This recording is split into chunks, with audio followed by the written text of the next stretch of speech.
Students, आज हम अपने सेकंड चैप्टर अम्ल, क्षारक और लवण के बारे में पढ़ेंगे। इस टॉपिक में हम अम्ल के बारे में, क्षार और लवण के बारे में पढ़ेंगे। इसके बाद हम पढ़ेंगे सूचक और सूचकों के प्रकार। तो आइए शुरू करते हैं। अम्ल यानी कि एसिड।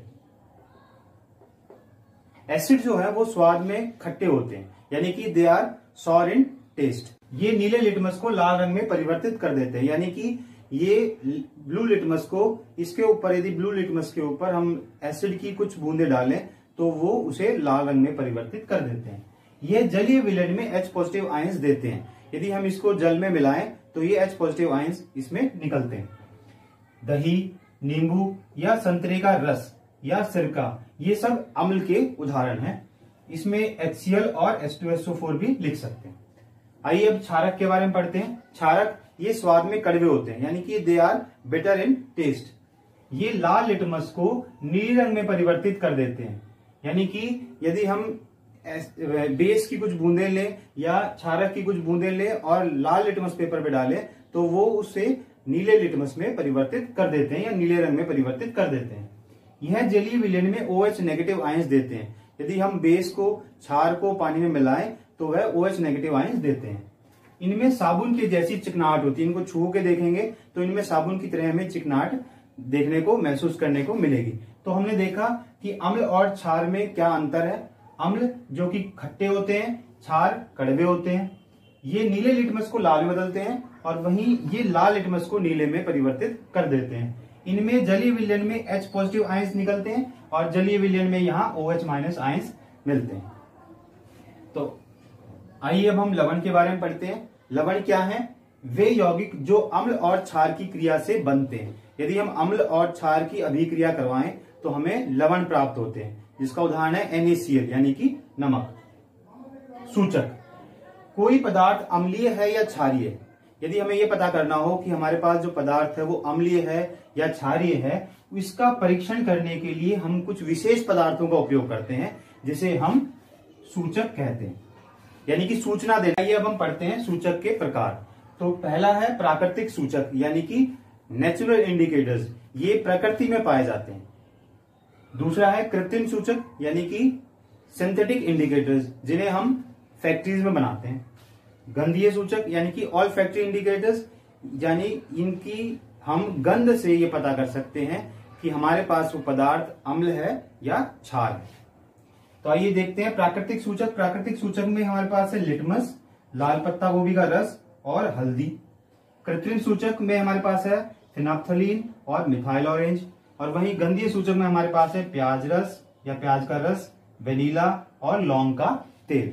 अब हम देखते हैं कि यदि हम इन तीनों चीजों का प्रयोग कर किस प्रकार से अम्ल और क्षार में डिफ्रेंशिएट कर सकते हैं या अम्ल और क्षार के बारे में पता कर सकते हैं।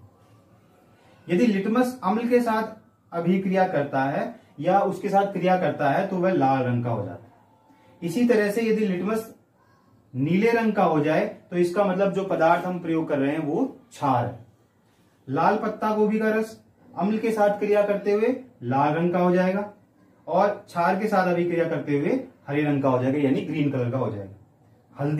हल्दी अम्ल के साथ क्रिया करने के बाद भी उसके रंग में कोई परिवर्तन नहीं होता, यानी कि अम्ल के साथ किसी प्रकार की क्रिया हो जाए उसकी तो उसके रंग में किसी प्रकार का परिवर्तन नहीं होगा।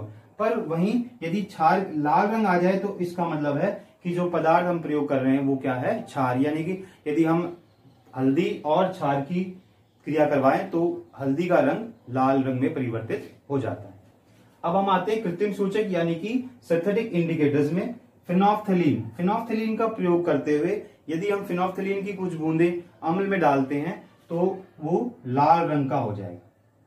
उसी तरह से यदि क्षार का प्रयोग किया तो उसका रंग पीला हो जाएगा। और यदि हम मिथाइल ऑरेंज का प्रयोग करते हैं तो यदि अम्ल में वो डलती है तो वो रंगहीन ही रहता है, यानी कि उसके रंग में किसी प्रकार का कोई परिवर्तन नहीं होता।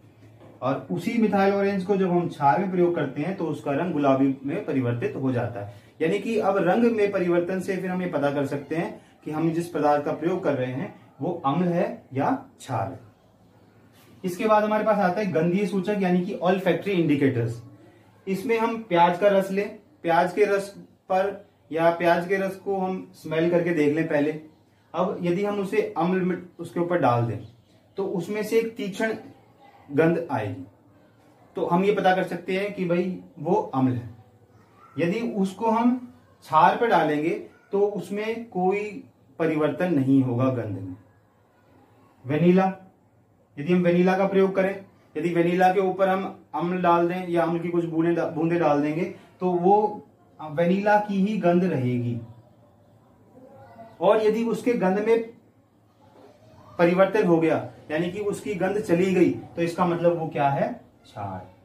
उसी तरह लौंग का तेल, यदि हम अम्ल का प्रयोग करते हैं तो उसकी स्मेल वैसी ही रहेगी जैसी पहले थी, पर यदि हम उसमें क्षार का प्रयोग करेंगे तो उसकी स्मेल चली जाएगी यानी कि उसकी गंध गायब हो जाएगी। तो इसका मतलब यदि गंध गायब हो गई तो वो क्षार है। अब हम अपने वर्कशीट के कुछ क्वेश्चंस को सॉल्व करते हैं। पहला क्वेश्चन है अम्लों और क्षारकों के बीच में अंतर बताइए। अम्ल स्वाद में खट्टे होते हैं, क्षार स्वाद में कड़वे होते हैं। यह नीले लिटमस को लाल रंग में बदल देते हैं, उसी तरह क्षार लाल लिटमस को नीले रंग में परिवर्तित कर देते हैं। ये जलीय विलयन में H+ आयंस देते हैं, क्षार जलीय विलयन में OH- आयंस देते हैं। तो हमारे पहले प्रश्न का उत्तर अम्ल और क्षार में अंतर स्पष्ट करें। दूसरा, अनेक घरेलू उत्पादों जैसे खिड़की साफ करने के पदार्थों आदि में अमोनिया पाया जाता है। ये लाल लिटमस को नीला कर देता है, इसकी प्रकृति क्या है? तो इसमें क्या दे रखा है कि अमोनिया लाल लिटमस को नीले में परिवर्तित कर देता है, तो इसकी प्रकृति क्या है? तो लाल लिटमस को नीले में कौन परिवर्तित करता है? क्षार परिवर्तित। इसका मतलब इसकी प्रकृति कैसी है? क्षारीय प्रवृत्ति का यह है। तीसरा, हमें बताना है कि सही है या गलत। नाइट्रिक अम्ल लाल लिटमस को नीला कर देता है। नाइट्रिक अम्ल का मतलब है कि वो अम्ल है, तो अम्ल क्या करता है? नीले लिटमस को लाल में करता है। इसमें क्या लिखा है कि लाल को नीला कर देता है, इसका मतलब ये कथन क्या है? गलत है।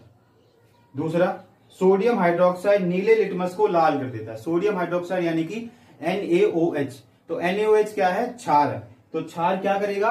लाल लिटमस को नीले रंग में परिवर्तित कर देगा, तो इसका मतलब हमारा ये कथन भी गलत है। सूचक वह पदार्थ है जो अम्लीय और क्षारीय विलयनों में भिन्न रंग दिखाता है, तो ये सही है क्योंकि सूचक हमें अलग अलग कलर्स चेंज करके दिखा देता है।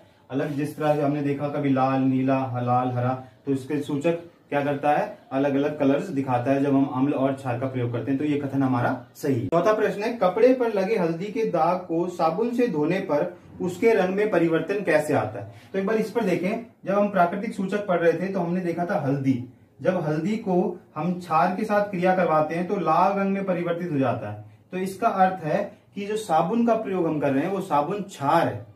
तो साबुन का जब हम प्रयोग कर रहे हैं, हल्दी, कपड़े पर हल्दी लगी हुई है और उस पर हम साबुन लगा रहे हैं, तो वो क्षार है। क्षार को जब हम हल्दी से क्रिया करवा रहे हैं तो उसके रंग में परिवर्तन हो गया, लाल रंग हो गया, क्योंकि साबुन क्षारीय प्रकृति का है।